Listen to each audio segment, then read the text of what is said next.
Gracias por la invitación. Hoy vamos a comenzar con quizás el más conocido, el más tradicional de los evangelios apócrifos, el llamado protoevangelio de Santiago. Espero que hayan tenido la posibilidad de leerlo. No voy a preguntar quién para no pasar vergüenza a nadie. Yo sí, yo lo leí. Katy lo dice. Yo también. Acá hay varios, acá hay muchos que levantaron la mano, mirá vos, Mirá. ¿Al preguntar quién lo leyó o al y- presuponer y- quién lo leyó? No, y quedé sorprendida. ¿Sí?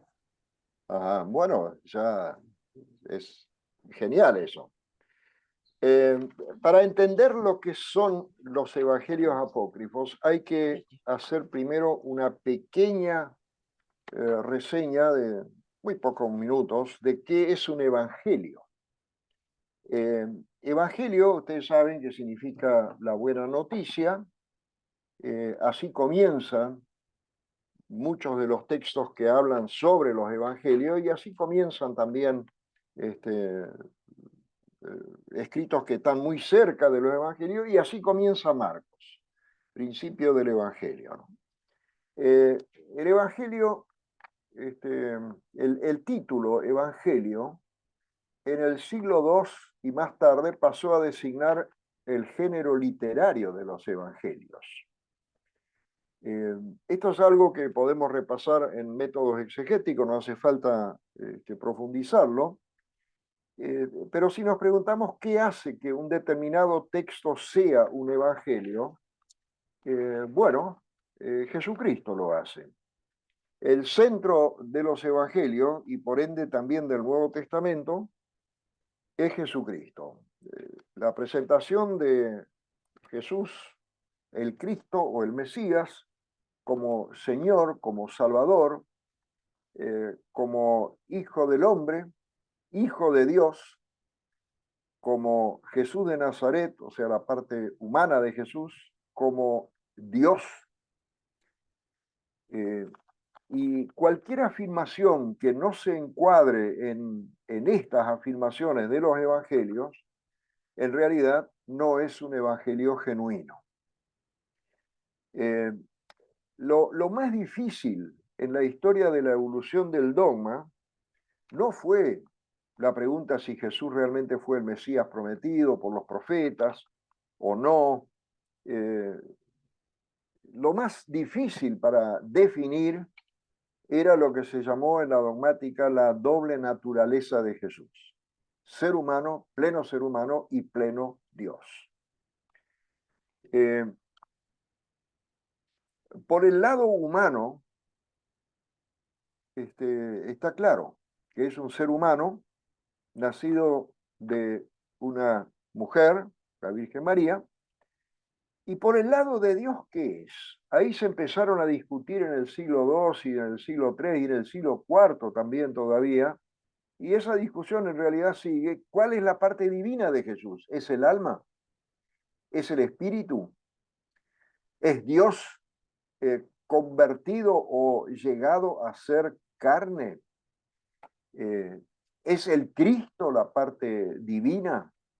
Esas discusiones llevaron muchísimo tiempo, siglos, hasta que eso se llegó a definir en algunos concilios con grandes discusiones. Una de las salidas que se tuvo para eso fue precisamente la que postuló Arrio, el arrianismo. Jesús es un ser humano y Dios lo adoptó, se encarnó en él, y ahí otra vez se bifurcaron un montón de teorías, por ejemplo, el adopcionismo, que Dios adoptó al ser humano Jesús en el bautismo, y a partir de ese momento recién se puede hablar de Jesús plenamente hombre y Dios. Las discusiones van y vienen. Había algunos ya en el tiempo del Nuevo Testamento que dijeron que Jesús en realidad fue adoptado por Dios con la resurrección. Hasta ahí era ser humano. Entonces, con la resurrección entró el Espíritu de Dios en él. Otros lo hicieron al revés, dijeron no, la encarnación es solamente aparente, o sea, Dios no se puede hacer naturaleza humana porque eso no es digno de una divinidad. Esos eran los docetistas, que tuvieron un campo de acción en el gnosticismo docetista, una encarnación aparente. Y antes de la muerte se fue otra vez porque Dios tampoco puede morir. Ni Dios el Hijo, ni Dios el Padre, ni nadie.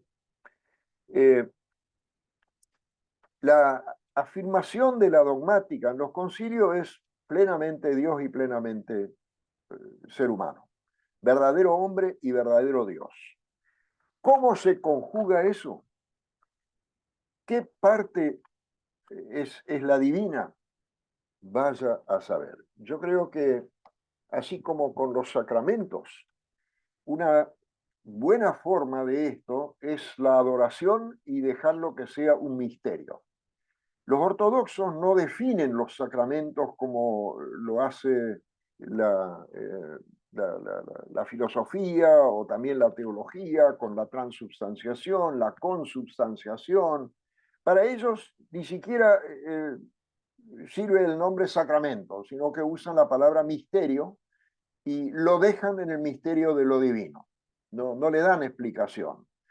Porque también sobre los sacramentos hubo después discusión en la época ya antigua, en la época de la Reforma y hasta hoy.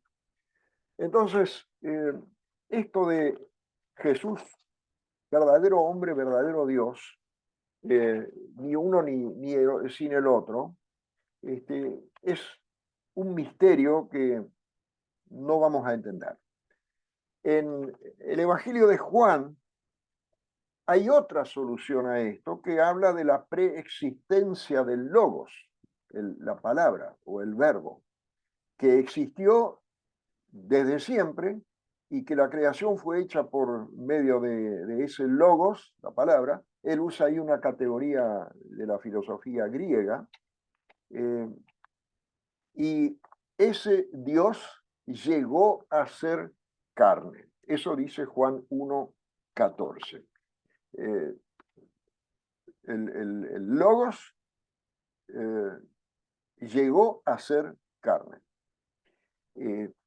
Ahí estamos, digamos, ante la afirmación quizás más sublime de la unión de Dios con este ser humano. Algunas corrientes han enfatizado el lado humano de Jesús a costa del divino.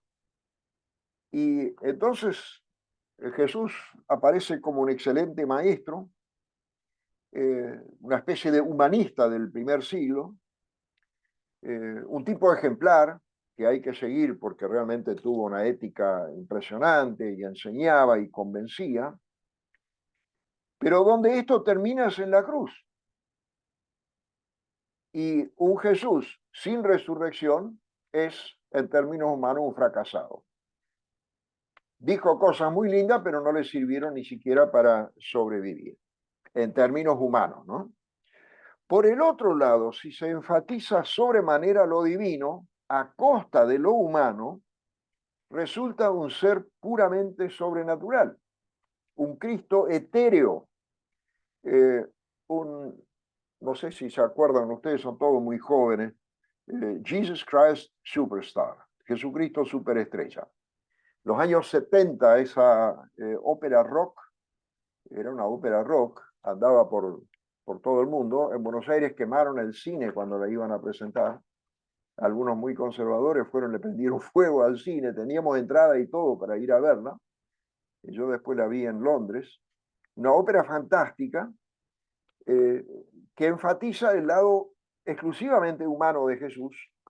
Incluso termina con la muerte y la sepultura, con una melodía que se va esfumando poco a poco, es como que se desmaterializa y ahí termina todo.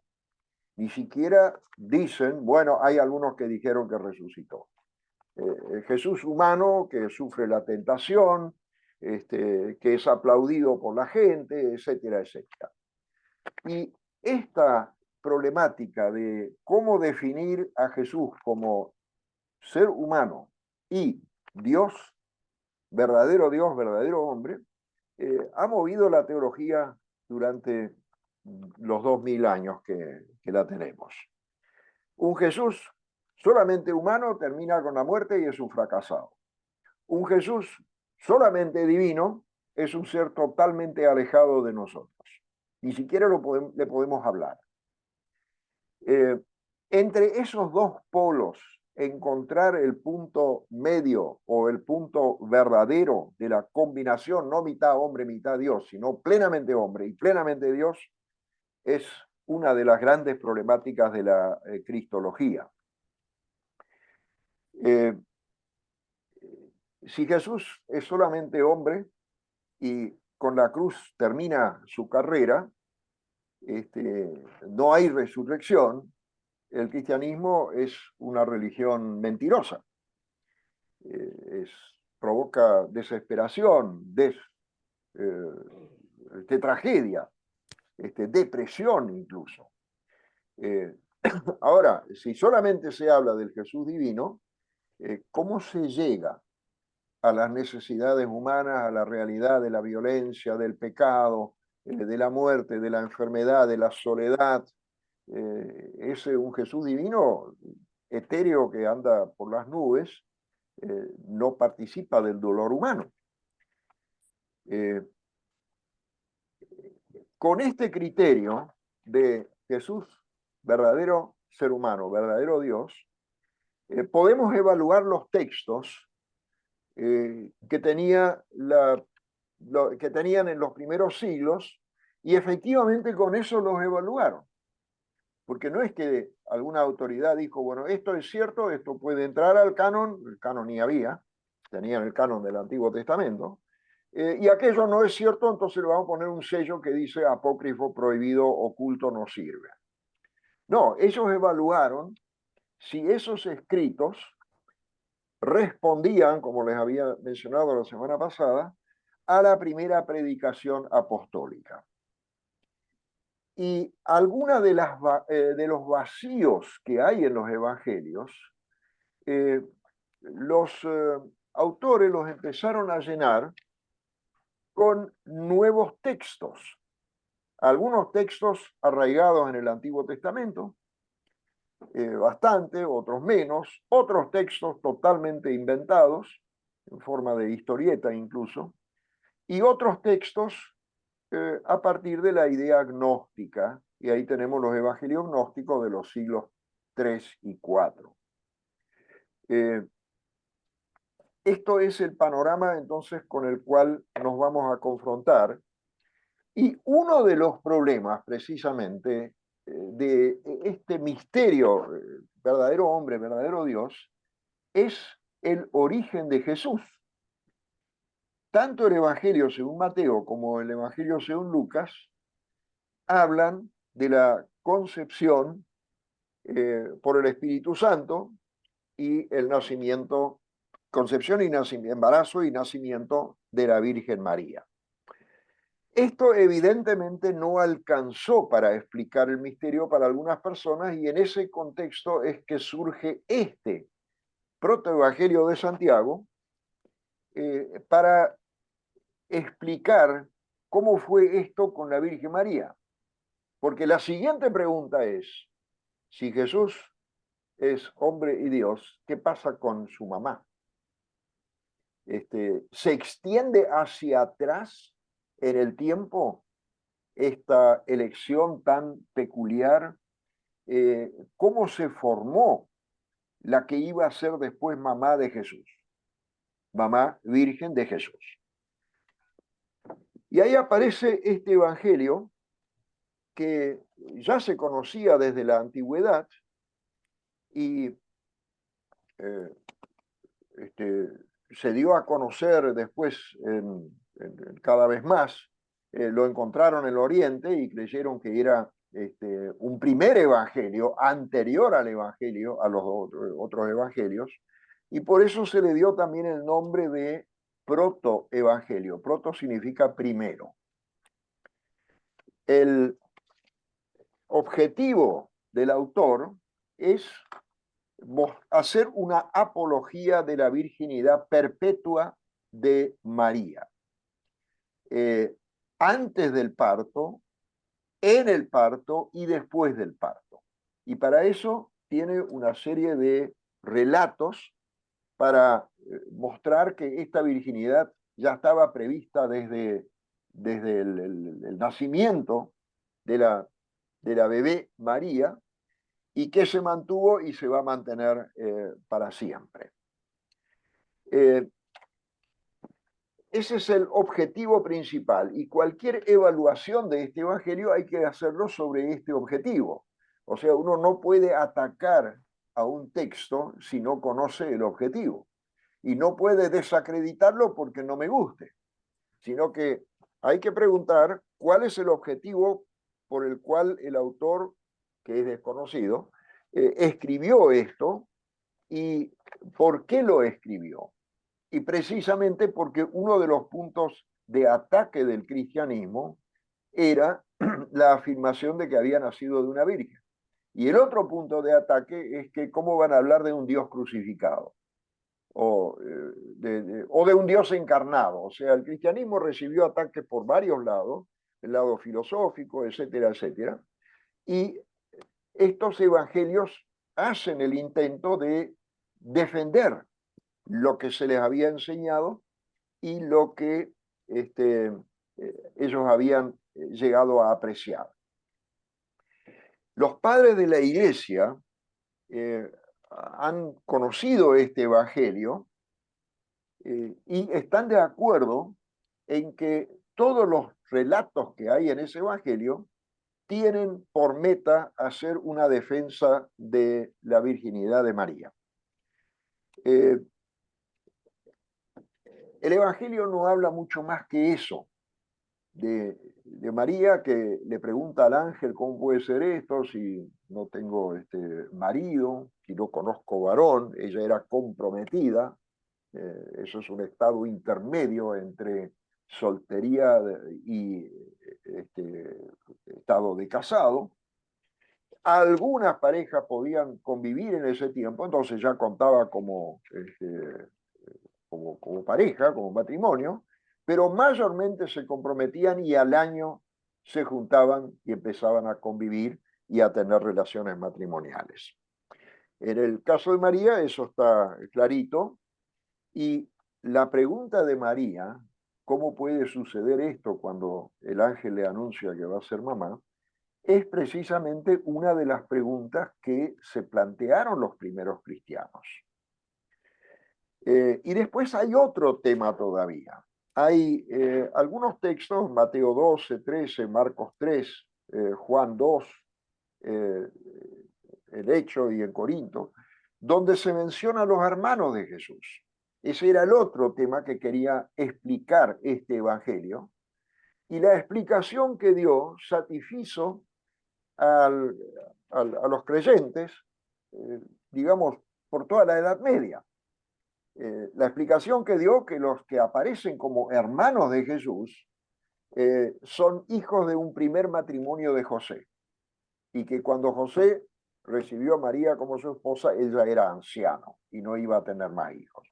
Esa es la explicación que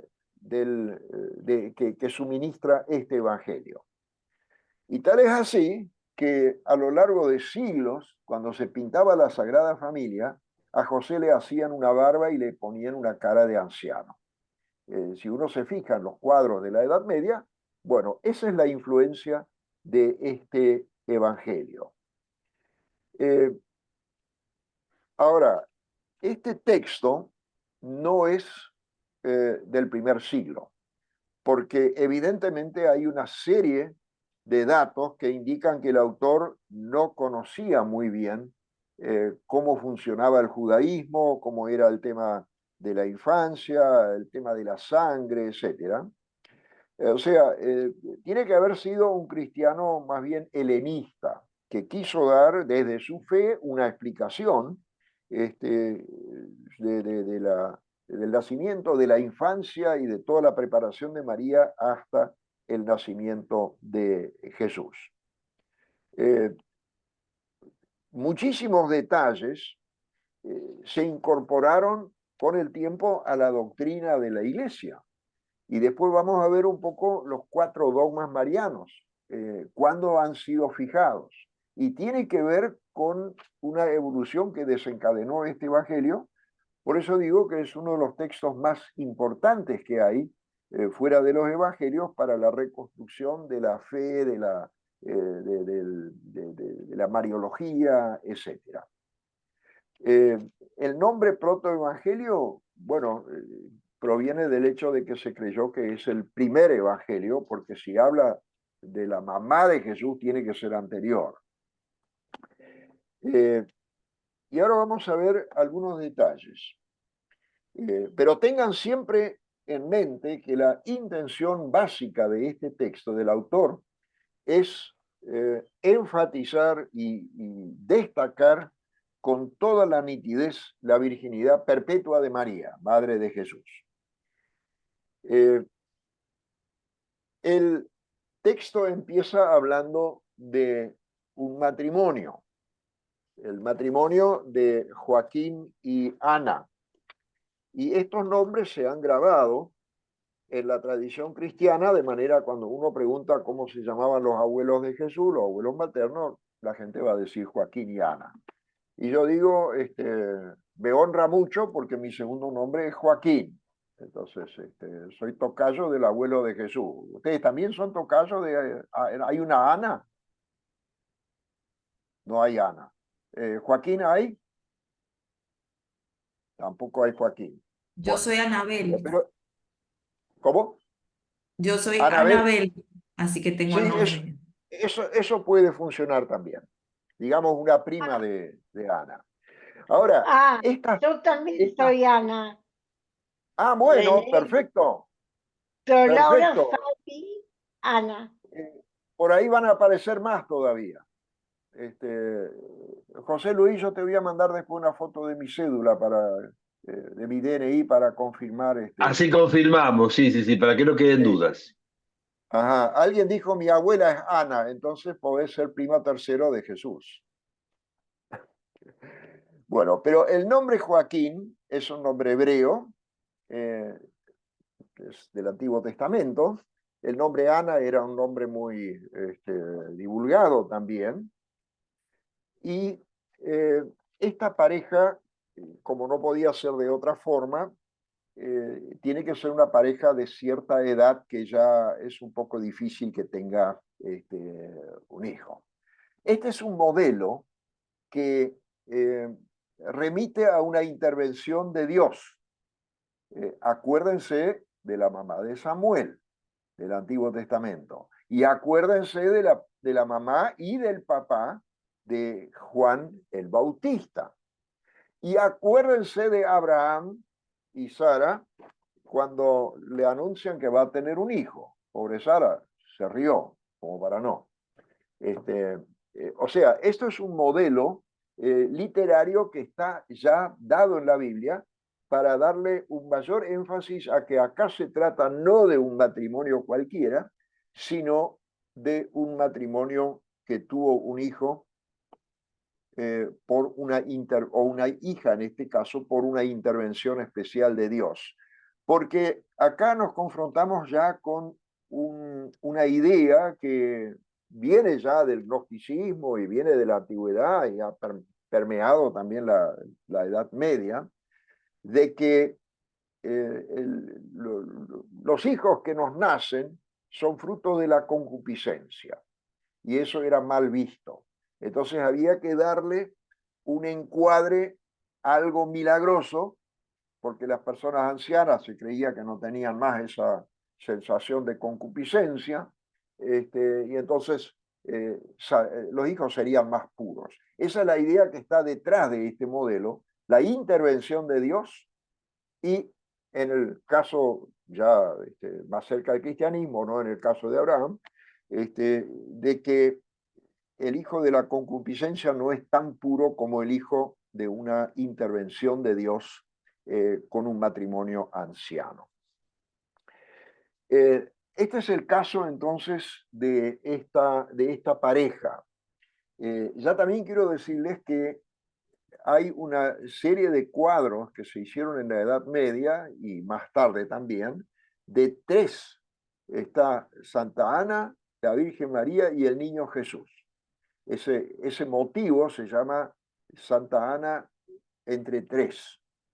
Es un cuadro muy apreciado en la tradición del arte cristiano.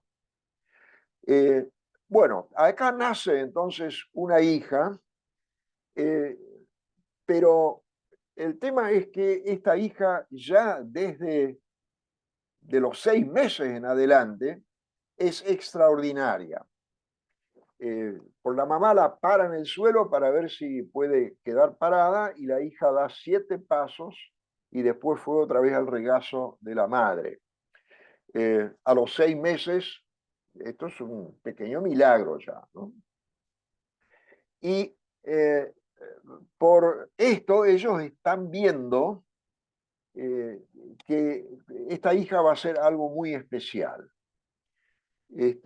Y le arman un pequeño santuario para que no toque algo impuro. Esto hay que ubicarlo dentro de la ideología de la pureza, de no tocar determinados alimentos, determinados animales, determinadas cosas que hacen impuro, no tocar sangre, por ejemplo, etc. Y la madre no quiere que esta hija, María, se vuelva impura. Esto es un concepto fundamental en la religión hebrea. En el cristianismo esto se borró, no tiene ni de lejos la importancia que tenía en el mundo hebreo. Por ejemplo, los judíos que más o menos tenían algo de dinero se construían una especie de pileta pequeña en la casa, en el patio o en la casa, para tomar baños rituales todos los días. En Qumran, ahí a orilla del Mar Muerto, este grupo de la comunidad de Qumran tenía un sistema hídrico con un total de 16 o 17 recipientes de agua, algunos de depósito y otros eran los baños. Y entraban, se sumergían y salían. Lo hacían diariamente eso, baños rituales. No es un bautismo, es otra cosa, para purificarse. O sea, lo que vamos a ver ahora con esta nena y con el tema de la pureza e impureza está dentro de ese marco del judaísmo. Ahora, llega esta nena a tener 12 años.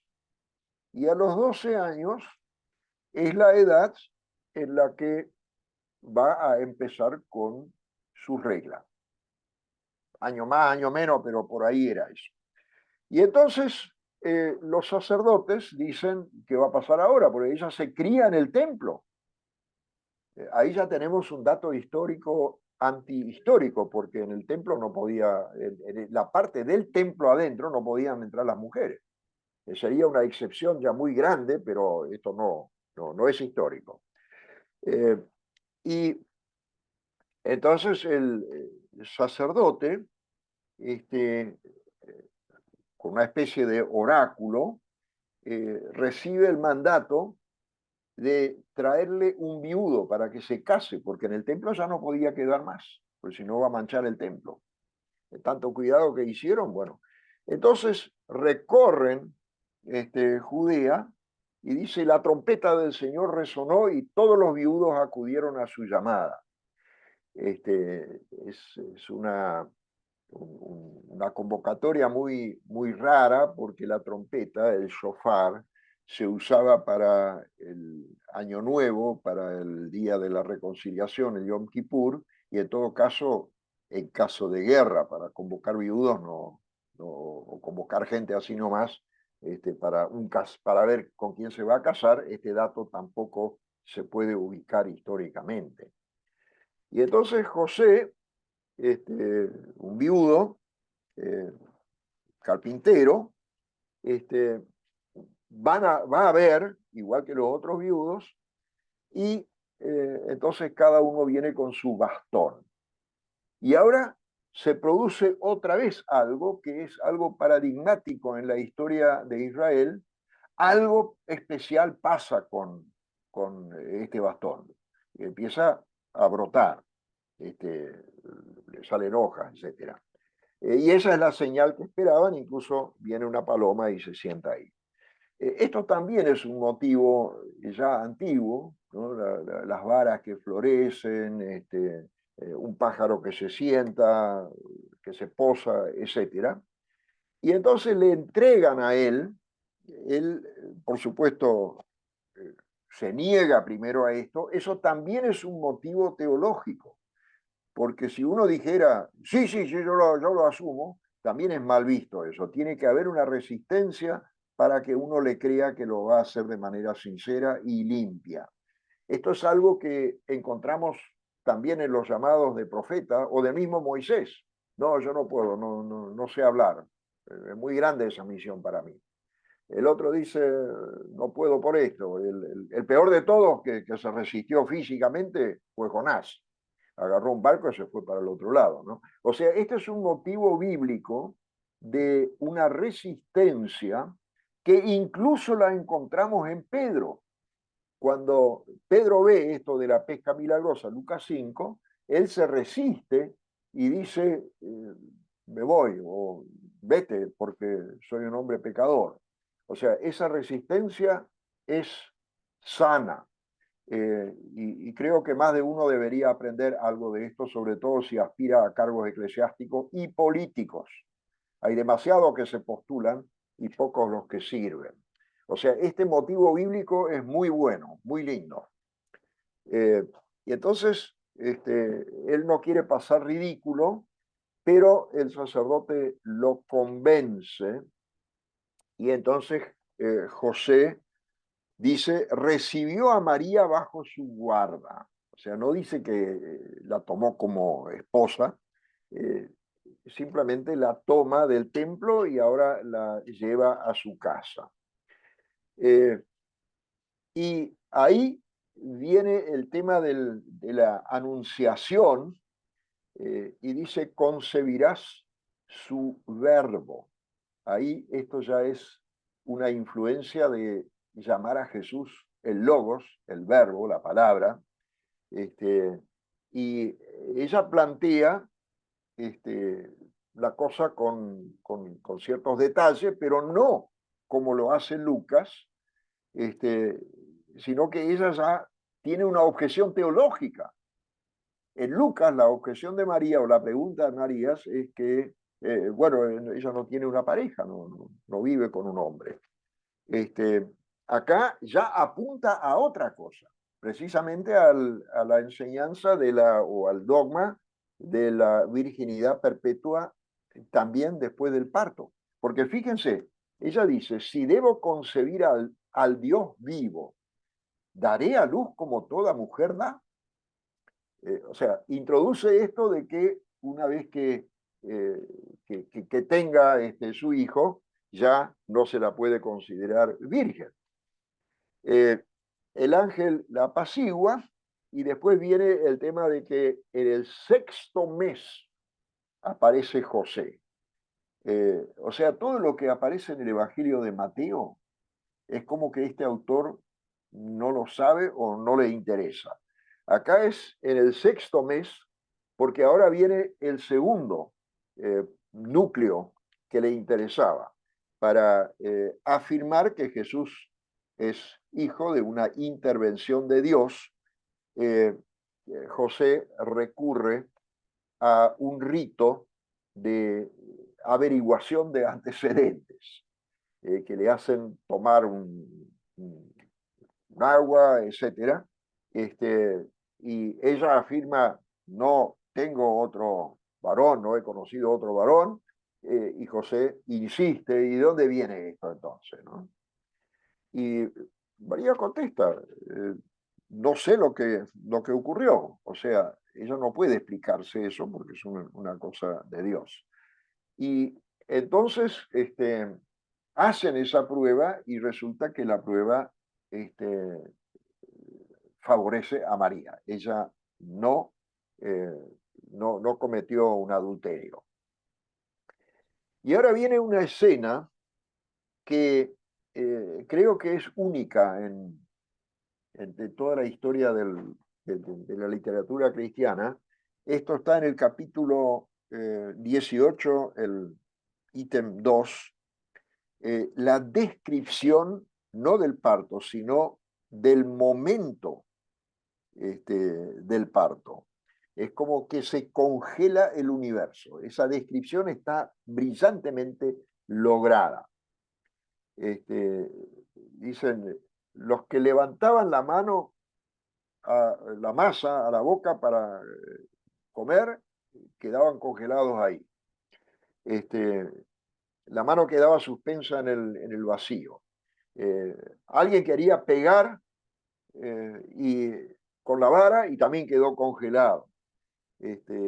Los pájaros quedaron parados en el aire. Y el río se quedó parado. Y las bocas de los animalitos quedaron abiertas ahí, como cuando se congela la imagen de una película.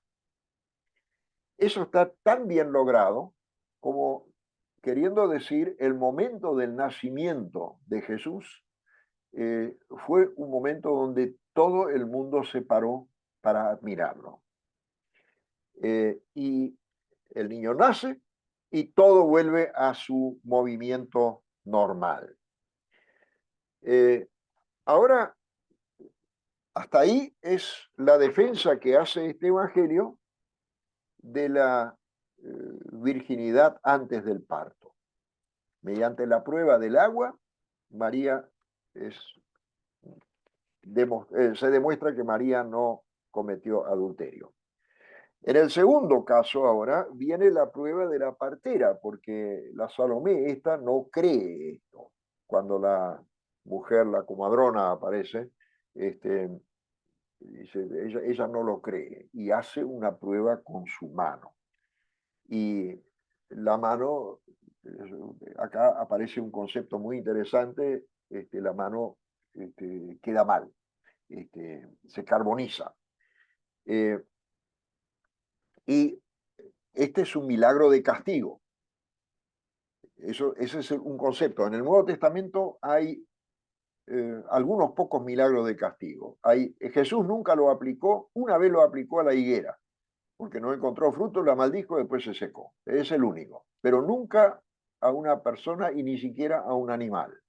Esto abundaba en la mitología de aquel entonces, de que el que procede mal, Dios lo tiene que castigar de manera visible y milagrosa para educarlo por medida pedagógica.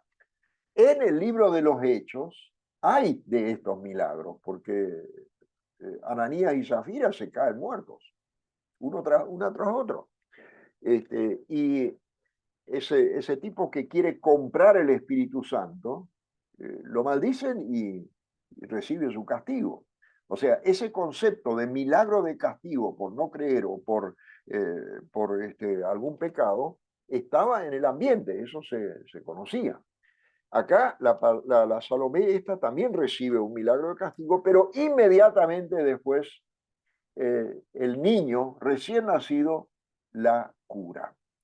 Con este relato, el autor explica a su manera el segundo punto que le interesaba explicar, la virginidad en el parto. Esto se ha masticado durante siglos, ¿cómo puede ser eso? Y una de las explicaciones que dio uno de los padres de la iglesia es un ejemplo de la física. O sea, Dios pasó a través del cuerpo de María como la luz pasa a través de un vidrio. Es una explicación poética. Y bueno, es su explicación.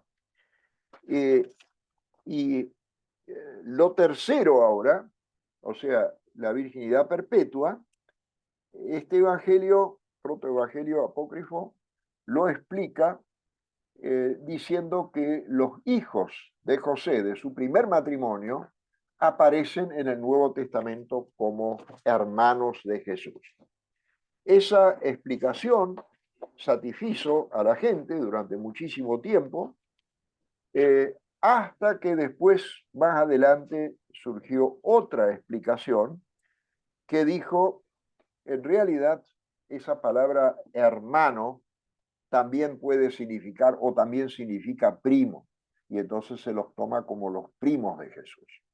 Estas dos explicaciones históricamente verificables se han dado para solucionar esta cuestión de los hermanos de Jesús, porque si aparecen como hermanos significa que María después tuvo una vida matrimonial con José y tuvo varios hijos más.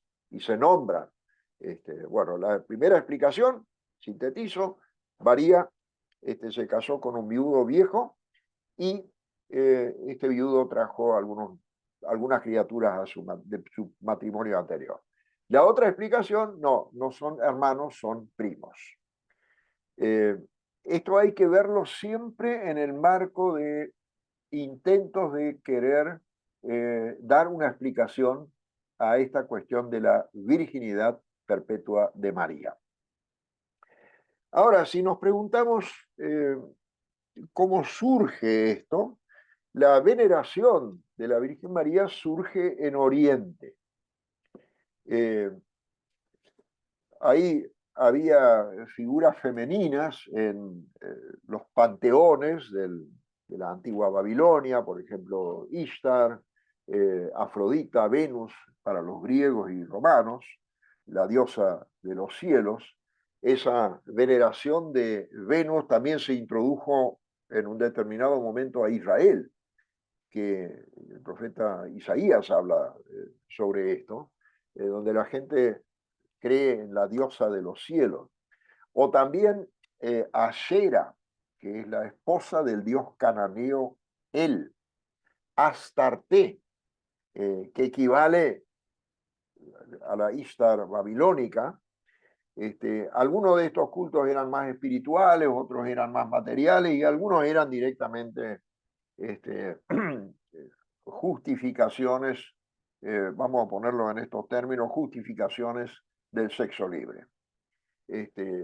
La Ishtar, no, perdón, la Astarte, el culto a la Astarte incluía la prostitución cúltica, eso también existía. Había templos donde había prostitutas sagradas o también prostitutos sagrados que ejercían la prostitución como una forma de culto. O sea, el sexo libre se justificaba con una explicación religiosa. Bueno, el caso de la Virgen María no tiene nada que ver con esto. Pero digo, había antecedentes de la veneración de figuras femeninas, porque algunos pensaban que la imagen paterna del Dios bíblico reclamaba una contraparte o un complemento femenino. Ahora, como el judaísmo y después el cristianismo eran estrictamente monoteístas, no podían inventarle una diosa. Entonces, la figura femenina de María, la madre del Salvador, madre de Dios, satisfacía esta necesidad de un sentimiento materno para la fe. No se olviden que también se habla de María, la madre de los creyentes, la madre de la iglesia, etcétera. Ese sentimiento materno, que la gente tenía y que quería, llegó a acaparar representaciones mentales simbólicas, si se quiere, contenidos, aspiraciones, etc. Y esta evolución llevó a la formación de los 4 dogmas marianos. Estos son 4 puntos fundamentales de la mariología. En primer lugar, María, Madre de Dios. Si el Hijo de Dios es Dios, entonces María es Madre de Dios. Ahí hubo una problemática, una discusión de algunos siglos, y en el concilio de Éfeso, en el año 431, se formuló como dogma que a María se la podía invocar como y llamar como Madre de Dios. Había una contraparte que decía, no, ella es Madre de Cristo. La otra parte decía, si es Madre de Cristo y Cristo es Dios, merece el nombre Madre de Dios. Y hay un versículo bíblico que se puede aducir para esto también. Ese versículo es esa frase de Elizabeth o Isabel, que cuando María, embarazada recién, la visita a ella a los 6 meses de embarazo, a la mamá la futura mamá de Juan el Bautista, Elizabeth dice, la madre de mi Señor me viene a saludar. Y Señor es Dios. Entonces ella lo reconoce, incluso dice que cuando llegó el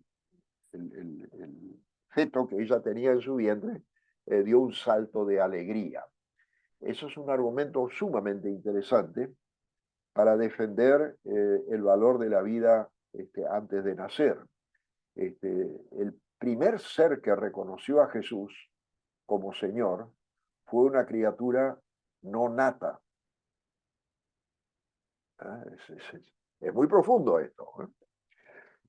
Bien, entonces ese es el dogma que es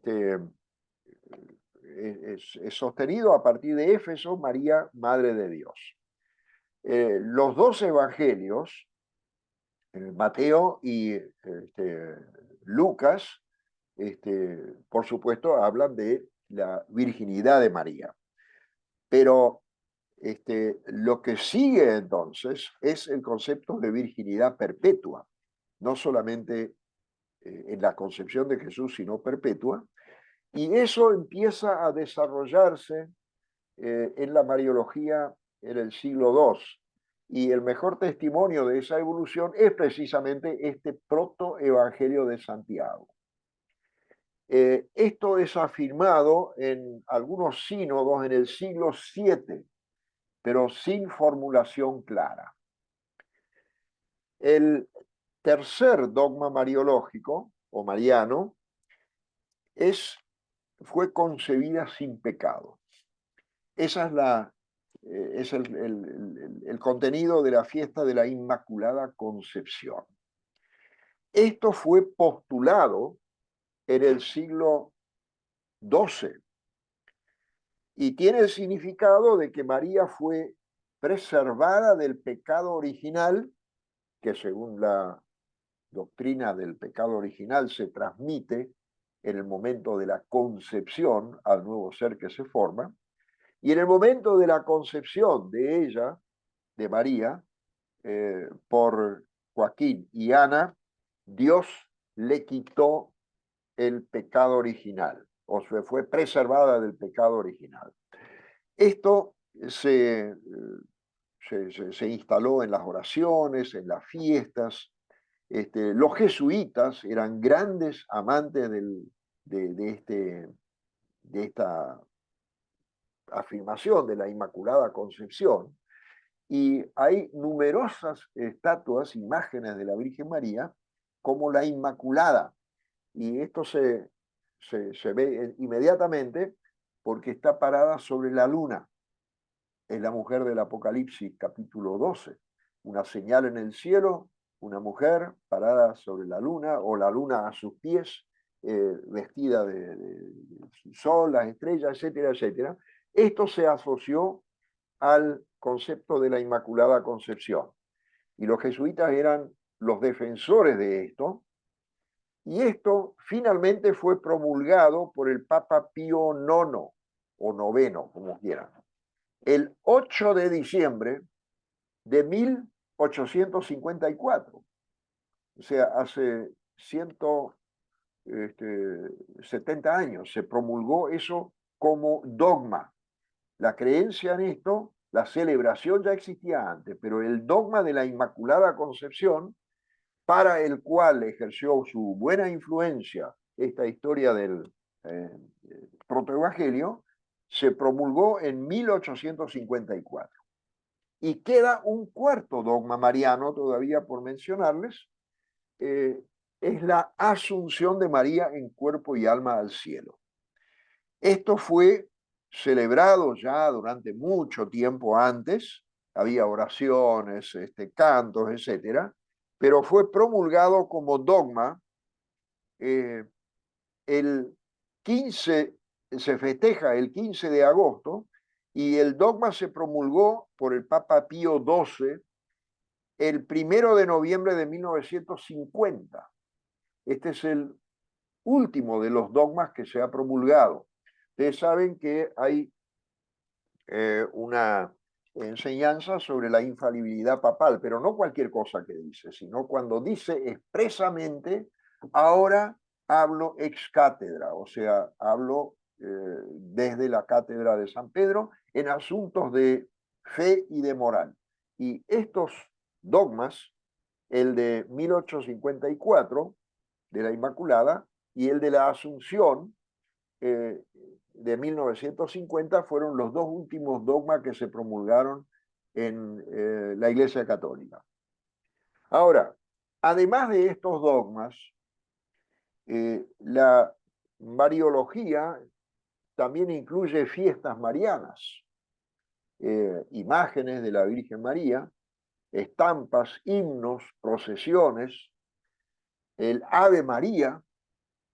Ese surgió en el siglo XII también, con dos textos bíblicos, Lucas 1, versículo 28 y 40, más un pedido agregado en la hora de la muerte. Ese es agregado, pero los otros son dos textos bíblicos que se han unido.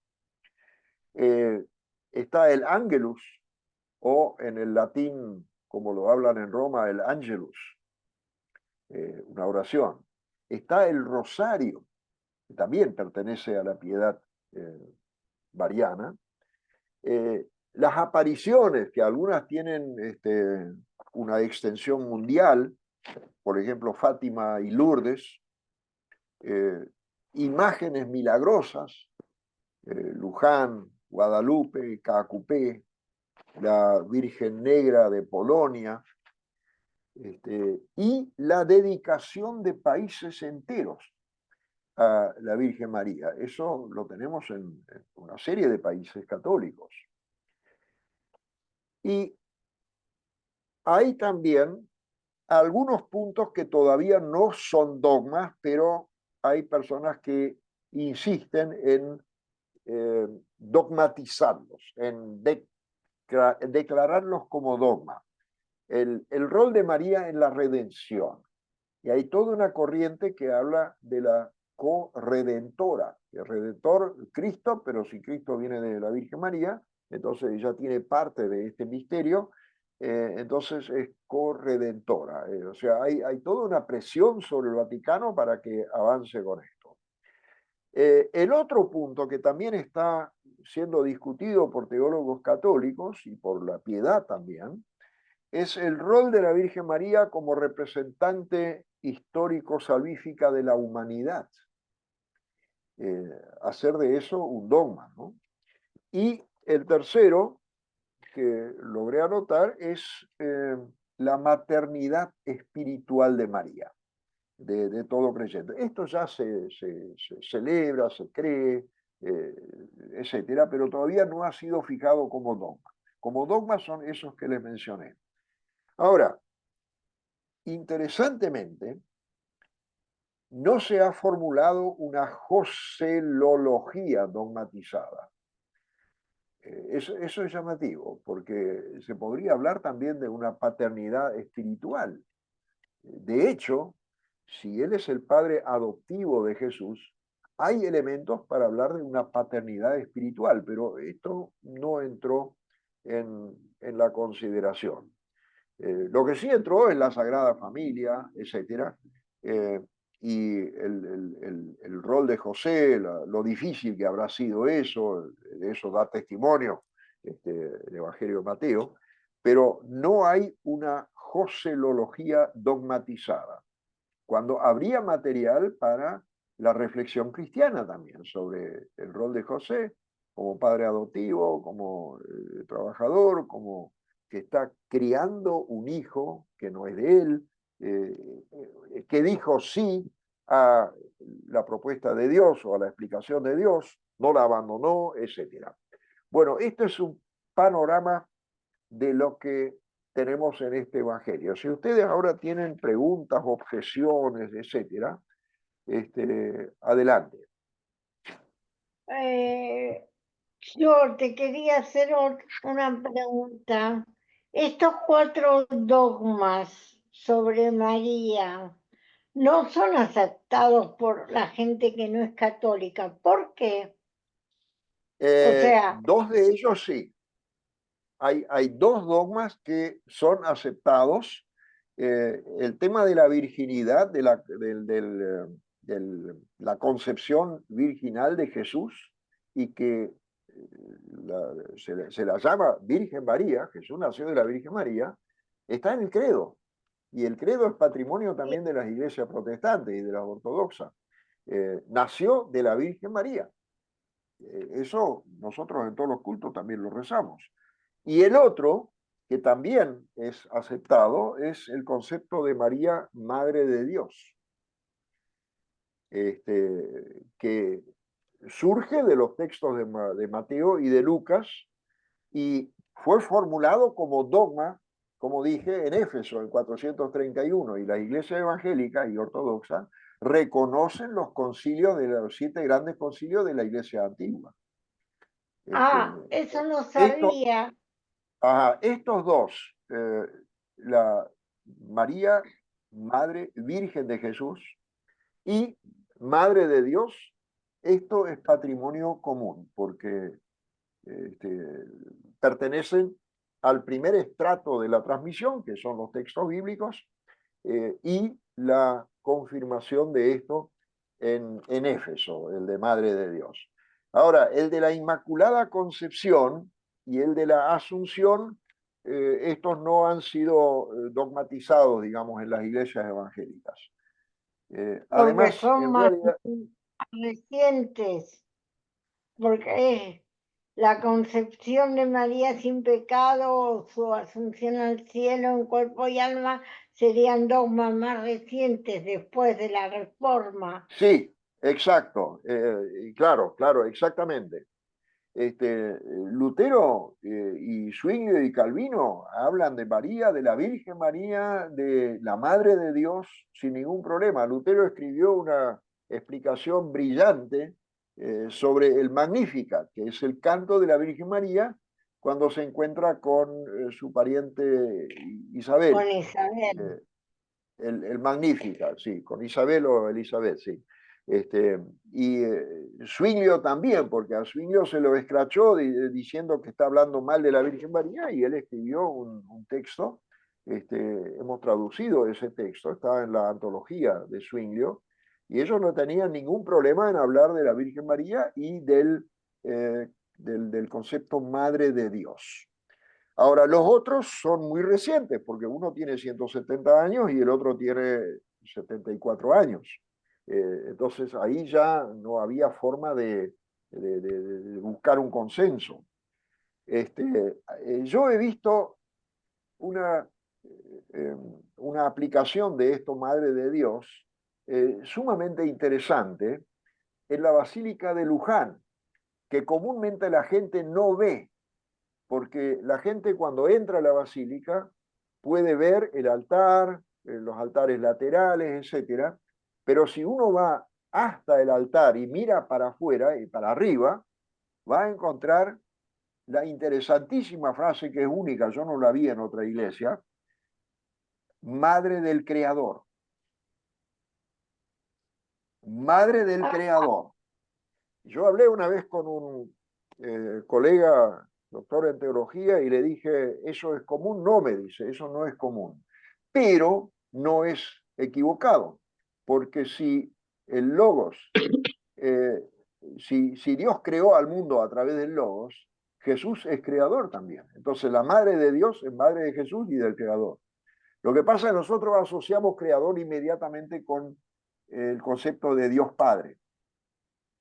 Y entonces es medio, no sé, chocante no, pero es como que no, ese nombre no. Pero la próxima vez que vayan a Luján, vayan a ver eso. Interesante. Madre, perdón, Madre del Creador también lo decimos en las letanías. Sí, en la letanía sí. Ajá. Lo que pasa es que las letanías no son oraciones tan comunes como el Padre Nuestro, el Credo, el Rosario, etcétera.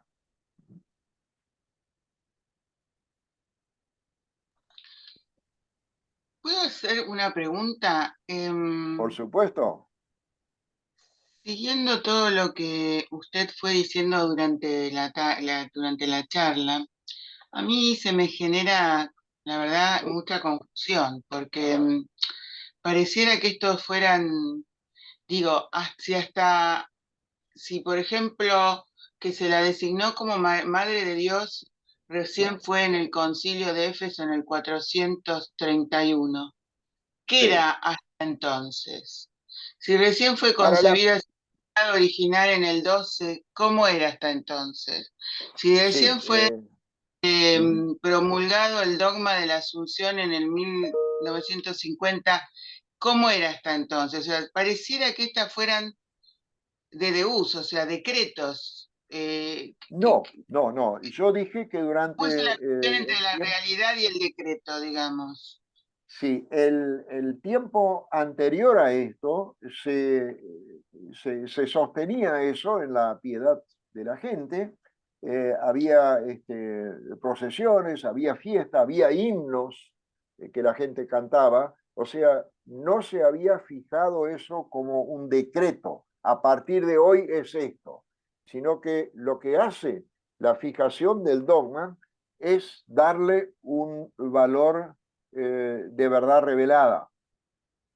Pero esa verdad o ese objeto de fe ya la gente lo venía practicando a lo largo de siglos. Fíjense los jesuitas. Los jesuitas vienen acá en 1609, la primera reducción. Eso es 3 siglos antes de la promulgación. Y los jesuitas, por donde uno mira, va a encontrar mariologización en las reducciones. Las cofradías, las chicas, las jovencitas y las mujeres, las vestían con los colores tradicionales del manto de la Virgen María. Las misas se hacían con María. La ceremonia de la aparición del resucitado a su madre, que no se narra en la Biblia, pero que se festeja en la tradición católica, la representaban en forma teatralizada en las plazas. Las canciones que había, canciones en guaraní, en latín, en castellano. O sea, la piedad vivía de eso y casi me animo a decir que el dogma viene a darle una confirmación oficial de lo que la gente ya creía antes y mucho tiempo antes. O sea, antes que había la piedad de la gente. Esa es innegable. Uno puede estar de acuerdo o no, pero el proceso histórico fue así y después viene un papa y le da una forma oficializada a esto. Es como que la gente se acostumbra a una cierta manera de expresar su fe y después la iglesia, si esto no va contra la enseñanza de la iglesia, la dogmatiza o la oficializa. El culto a los santos. Ahí la iglesia es cuidadosa, eh, pero el culto a los santos no empieza cuando el Papa lo declara, cuando se canoniza, empieza mucho antes. Y en algunos casos, algunos de esos cultos toman formas que la iglesia dice, no, esto no es, esto no lo autorizamos. El culto a la difunta Correa fue desautorizado. El culto a Antonio Gil, ahí en Mercedes, en Corrientes, no es un culto oficial. Y si uno hace un viaje por Misiones, por Corrientes y por Santa Fe y Entre Ríos, en todas partes hay santuario a Antonio Gil, pero no es un culto oficial y difícilmente llegue a serlo también. Mientras que otras personas, otras figuras, sí, después entran en un proceso que la Iglesia tiene que revisar durante mucho tiempo y con criterios muy, muy cuidadosos. Y, o sea, no es así que la Iglesia declare que todo es lícito o que cualquier creencia vale y que después la van a dogmatizar, sino que ahí hay ciertas reglas y ciertas disposiciones. Y el mejor ejemplo es el proceso de canonización. En la Argentina hay más de 50 santos populares, más de 50. Yo vine hace pocas semanas de la ruta de Asunción y en Corrientes pasamos por un pueblo que tiene una gigantesca estatua donde otros tienen la Virgen, por ejemplo, los pueblos a lo largo de la ruta que va a Misiones, muchos tienen una Virgen María en la entrada del pueblo. Este tiene una estatua a San la Muerte. Yo no creo que la Iglesia en algún momento va a canonizar una figura que se llame San la Muerte. Y está vestido con una capa negra, tiene una guadaña en la mano, una estatua de 3 metros de altura y pintado el esqueleto. O sea, es un esqueleto con una capa. No, eso, ahí ya estamos en una religiosidad que difícilmente se pueda asociar alguna vez a un dogma.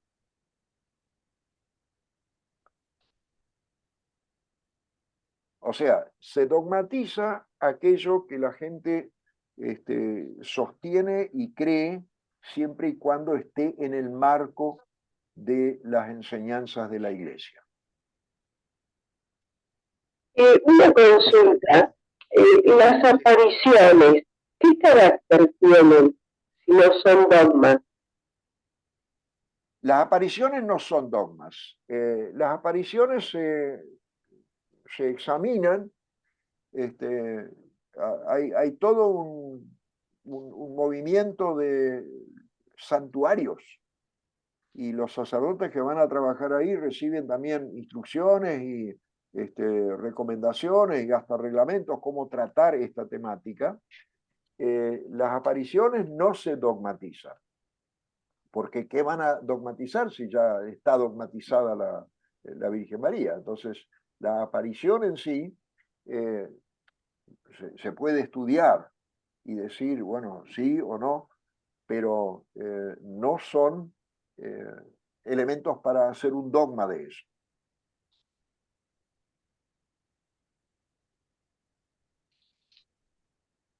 El campo de la religiosidad es tan amplio que los dogmas solos no dan abasto. O sea, hay muchas necesidades espirituales, pastorales, de contención, etcétera, y hay muchas personas que en una aparición o en una medalla o en una procesión encuentran respuesta para sus necesidades espirituales, de contención, de amor, de saberse entendido, etcétera. Las apariciones de las vírgenes pueden ser milagros, que la Virgen se aparece por algo. Ahí no sé cómo se clasifica, cómo lo designan, pero sí, entraría en la categoría de un milagro. Una pregunta, un dogma tan complejo como el de la Trinidad, ¿aparece uno en los textos gnósticos? Y si aparece, ¿cómo hay que leerlo? Porque hasta el Concilio de Nicea no va a quedar parcialmente establecido, que después se confirma con otro congreso en el 400 y pico, que no sé si es el de Constantinopla o algo Sí, así. sí. ¿Cómo se reglamenta? ¿Sabes? Bueno, yo Para leer para entrar como a eso necesitaríamos toda una clase, una clase especial sobre el tema de la Trinidad y nos va a llevar muy lejos. Yo preferiría que eso lo tratemos tratemos en otro momento porque el dogma de la Trinidad y de las relaciones de las tres personas en la Trinidad es algo tan tremendamente complejo y difícil y con tantas discusiones hasta que eso se cristalizó como dogma que a mí me resulta imposible sistematizarlo en pocos minutos. Yo te propondría pregunto, que quiero leer algo, ¿tenés algún buen libro para leer? ¿O dos o tres? me tengo que fijar, sí, alguna teología sistemática. Ok, ok. Bueno, eh, yo ahora, Perdón, yo por último lo que me quedó es el milagro de castigo. Ese me quedó resonando. sí, Milagro de castigo. el milagro Porque de Ananías castigo, y Zafira, o sea, no sé si tendrían una obligación de darlo todo, no sé cómo fue ahí.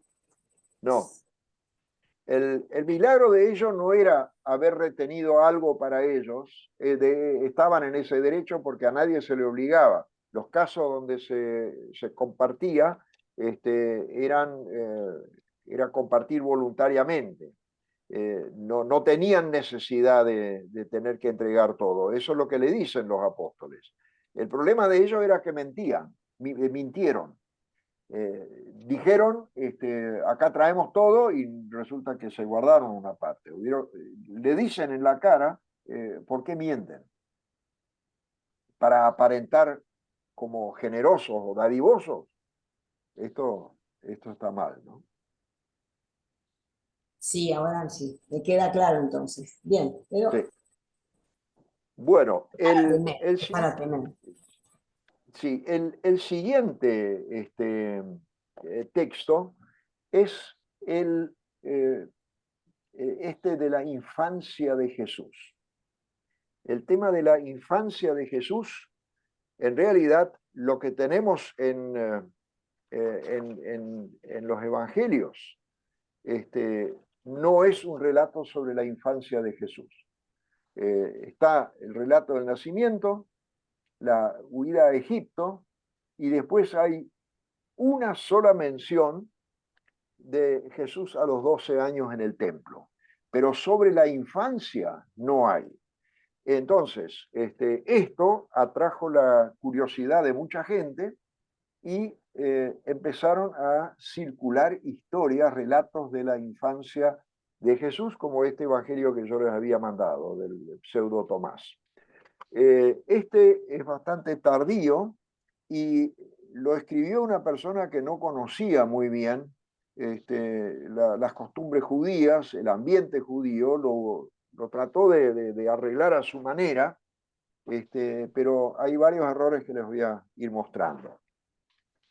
Eh, el relato quiere mostrar que Jesús de niño, ese es el objetivo de él, Jesús de niño ya podía hacer los milagros que iba a hacer más tarde. Curar, animar, dar vida, revivificar y saberlo todo. El problema es que estas historias se divulgaron muchísimo, pero no tienen ningún elemento realmente histórico. Digamos, estos milagros del niño Jesús entre los 5 y los 12 años, bueno, termina con el niño a los 12 años,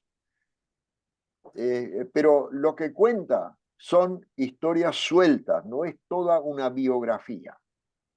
El objetivo principal es mostrar que era un niño prodigio, que podía hacer los milagros que después hizo de grande. O sea, no era que con el bautismo o con el llamado o después la tentación Dios lo equipó con un poder, no, ya lo tenía en su infancia. Este niño prodigio anticipa los milagros que va a hacer después como adulto. Pero este Evangelio apócrifo tiene un montón de rasgos extremos y hasta extraños. Si no tuviera el nombre Jesús, difícilmente a uno se le ocurriera que este muchacho tan travieso es el Salvador de la humanidad. Hay dos tendencias que combina el autor. Principalmente está el niño milagrero. Pero también aparece el niño maestro, pero lo hace con cierta malicia.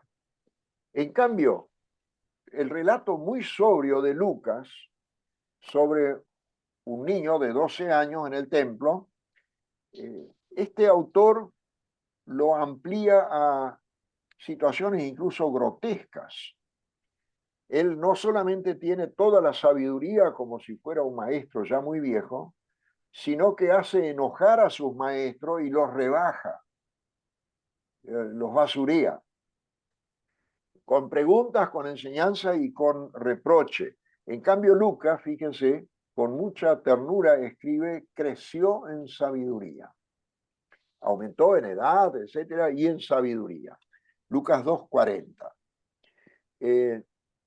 Algunos hay también entre los exégetas que dicen que acá hay rastros gnósticos. Para los gnósticos, el Salvador descendió sobre Jesús de Nazaret, el Cristo vino y se posó en el momento del bautismo y lo dejó antes de la pasión. Esas son las ideas gnósticas, porque para los gnósticos un Dios no puede sufrir y menos aún morir. Con ese trasfondo, uno puede imaginarse un muchacho Jesús dotado de poder milagroso, pero bastante rabioso, es travieso, es vengativo, pues le arruinan algo y el pobre el compañerito cae muerto. Ahora, el carácter gnóstico se muestra en algo muy peculiar. Jesús en apariencia es un niño, pero en realidad en ese cuerpo de niño ya está toda la sabiduría gnóstica y el poder divino que puede hacer cualquier cosa. Este material fue muy atractivo para muchos lectores. Quizá uno puede pensar porque simplifica y no exige ninguna reflexión teológica. Este evangelio ha sido copiado en muchas versiones, ha sido transmitido, ha sido traducido y empleado por otros apócrifos. Algunas de las cosas son realmente para tenerle miedo. Un niño de 5 años, cuando juega en el arroyo y le hacen ¿cómo se llama? Una objeción de que el sábado no se puede trabajar, porque él estaba haciendo pajaritos de barro, y entonces, ¿qué hace? Los hace volar. Cuando se lo denuncia al padre, dice, no, está profanando el sábado, está haciendo algo, está trabajando con barro. Y viene José y el niño lo hace volar. O sea, se burla del otro, de su religiosidad muy estricta, sabática, y se burla de José. Los judíos, claro, quedan atónitos, dice el texto. Después él juega en una terraza, el techo de una casa, y un niño cae muerto. Y los otros chicos se van, y cuando llegan los padres acusan a Jesús, que los empujó, etcétera. Algo hizo porque el pobre hijo murió. Y entonces Jesús se tira de arriba, hace un milagro y resucita a esa criatura. Y la invoca como testigo de que este ahora revivificado diga si Jesús lo empujó o no. Y así, una tras otra, y quizás una de las más feas que hay, algunas son graciosas, pero hay una fea, es cuando tiene que ir a la escuela. Y entonces el maestro le explica las letras, y atiendan bien cómo que lo que explica. Le explica la letra alfa y la letra beta. Alfa y beta son letras griegas, no le explica las letras hebreas. Ahí ya uno ve que esto es una historia inventada dentro de un contexto grecoparlante, y no las letras del hebreo o del arameo. En Galilea, imaginarse una escuela que enseñe griego es un poco difícil. La gente hablaba, pero las letras las aprendían en la sinagoga. Entonces, cuando él le quiere enseñar la letra beta, el nene se para y dice, ¿cómo me vas a empezar a enseñar la letra beta si ni siquiera conoces el significado de la letra alfa, de los trazos, por qué esto, etcétera? O sea, basurea al maestro, y el maestro se tiene que quejar, y lo sacan finalmente de la escuela. Ese tipo de historias atrae a mucha gente. Sienten simpatía, pero ¿qué aporta a la cristología? ¿Qué aporta a la fe? De que el niño sabía hacer milagros, bueno, pero ya no es más niño, es el Señor crucificado, resucitado, etc. Sin embargo, este evangelio se divulgó, como les dije, por todas partes, por lo simpática que resultaba, y también, creo yo, por una cierta dosis de sadismo que vive en todo ser humano. Bueno, Jesús basureó a sus enemigos, Jesús basureó al maestro que se creía sabio, basureó al otro que venía con el tema del sábado. Si uno mira los relatos de los evangelios, Jesús se toma el tiempo para explicar bien las cosas, y no con una actitud sobradora. Esa es la crítica principal que se hace en la exégesis a este evangelio del pseudo Tomás. Es un texto que se puede entender por qué nació, precisamente porque hay un vacío en los evangelios, pero primero, aportar datos históricos no hace, y segundo, aportar datos teológicos, como sí lo quiso hacer el protoevangelio de Santiago con el tema de la Mariología, no lo hace este evangelio. Bueno, ¿tienen alguna objeción, alguna pregunta? Yo tengo otra pregunta. Sí. Me quedé con el tema mariano antes y pido disculpas si estoy descubriendo cosas. O sea, nosotros tenemos que asumir, porque de los evangelios no sale claramente cómo nació Jesús. Tenemos que asumir que no sabemos si la Virgen lo parió naturalmente o no, ¿verdad? O sea, yo tenía el concepto de que María había parido a Jesús. Por lo que usted Sí. dice, el concepto actual dogmático es que en realidad no lo parió. Jesús estaba en su panza, pero de pronto dejó de estar en la panza, apareció en los brazos, Perdón, pero yo eso no lo dije. Yo lo que dije es que una explicación que surgió sobre el tema de la virginidad postparto era que esto se puede comparar con la luz que pasa por un vidrio. Pero eso fue una explicación que se dio. No dije que fue así. Jesús Perdón, además nació. hablaste, René, de una dimensión, de una explicación poética o algo por el estilo. Como que Claro, no es claro. Dije que hablaste de sí, algo de eso, no es, es una Sí, comparación, es una poesía, es una analogía, es una, exacto. nada, Sí. no es una cuestión de O sea, explicación. Jesús Comparación. nació como nacen otras criaturas, y la Virgen María lo dio a Por luz supuesto. como Tal una cual. mujer que tiene un parto. ok, gracias. Perfecto. Bueno, algo sobre el Evangelio de la infancia. Yo lo que Perdón, quería enganchándome con la pregunta de recién, pero es un parto sin dolor por ser ella inmaculada. No, Así lo entiendo yo. me parece que no, Porque que no. No, eso el eso Antiguo implicaría muchísimo. Testamento dice No, como una consecuencia del pecado original, parirás con dolor, pero la Virgen no tiene pecado original, entonces es una aparición sin dolor, así lo entiendo. Claro, eso implicaría un trabajo que lo vamos a hacer en algún momento del año que viene, que habría que explicar el sentido del Génesis, el sentido de qué pecado o no pecado, qué es pecado original o no es pecado original. Hay muchas implicancias ahí que no sé si vos lo podés resumir brevemente, muy brevemente, René, porque es amplísimo lo que está diciendo Cecilia. Es demasiado amplio porque primero hay que hablar qué es el pecado original. Y eso nos llevaría a otro tema. Yo sé que ustedes tienen preguntas sumamente valiosas, pero el respeto a lo valioso que es la pregunta y a la persona que lo plantea me lleva a decir en algunos casos esto es imposible explicarlo en 1 minuto o en 2 minutos.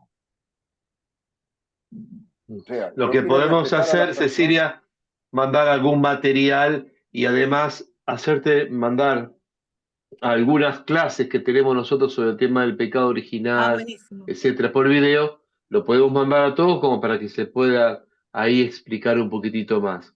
Tenemos Perfecto, clases gracias. sobre lo que fue el pecado, el Génesis y un montón de cosas más. Yo me lo voy a anotar ahora como para que alguien pueda tenerlo claro, porque si no, pobre Excelente. René, le estamos Gracias.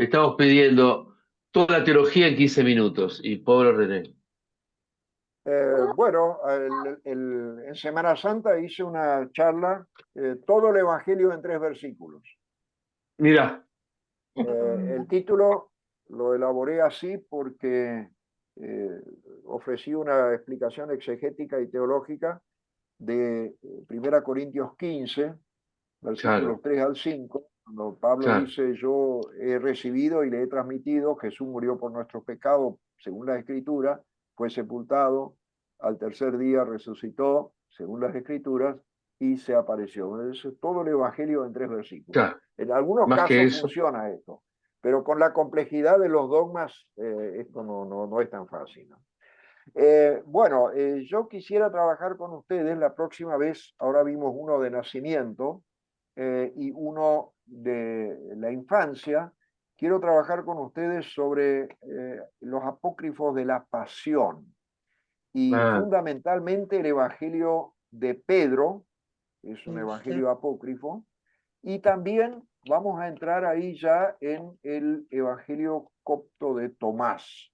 Así que si pueden leer el Evangelio de Pedro y el Evangelio de Tomás, ahí entramos ya en un mundo medio gnóstico, porque no es del todo gnóstico, pero es uno de los más famosos que hay.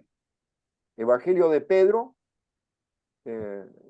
y Evangelio copto de Tomás. Creo que es la hora, José Luis, no sé cómo va el tema. Sí, son 7:30, exacto, René, muy bien, sí. Perfecto. Bueno, les agradezco muchísimo las preguntas y todo el A interés. vos te agradecemos, No, a vos. muy bueno, excelente. Bueno, gracias. Muchas gracias, Bueno, René. Nos vemos la próxima. semana que viene. Sí. Hasta la próxima, gracias. Gracias. Chao. Gracias. Gracias a ustedes. Hasta el próximo martes, si Dios quiere. Hasta el Chao. próximo martes. Hasta el próximo martes. Gracias.